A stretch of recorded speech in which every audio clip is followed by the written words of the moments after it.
সুরক্ষা দিয়ে কৃষি পণ্যের ন্যায্য মূল্য নিশ্চিত করা। বাংলাদেশ যেহেতু কৃষি প্রধান দেশ, সুতরাং কৃষকের মর্যাদা বৃদ্ধি করার জন্য সবকিছু করা উচিত। আকাশ, সড়ক, রেল, অনুপথের আধুনিকায়ন এবং বহুমাত্রিক যোগাযোগ ব্যবস্থা প্রতিষ্ঠা করা। যে কোনো দেশের অর্থনৈতিক তালিকা শক্তি মূলত নির্ভর করে যোগাযোগ ব্যবস্থার উপর। সুতরাং যোগাযোগ ব্যবস্থার আধুনিকায়ন এখন সময়ের দাবি।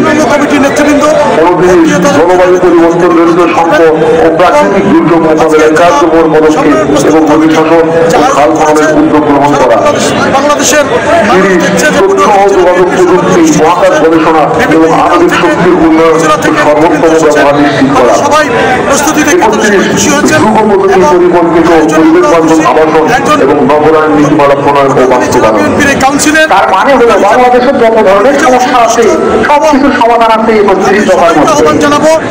এখন জানিব বাঙালি জাতীয়তাবাদী দল স্থাপন করা উচিত অবশ্যই দেশের সকল জনগণ জাতি ধর্ম বর্ণ নির্বিশেষে এই 31 দফা আর বাংলাদেশ জাতীয়তাবাদী দল স্থাপন করা উচিত। তাদের নেতৃত্বে জেলা বিএনপিকে সুসংগঠিত এবং শক্তিশালী করবেন, যাতে আগামী নির্বাচনে আপনারা কি লক্ষ্য করেছেন এবং তারেক রহমানের বিএনপির 31 দফা কি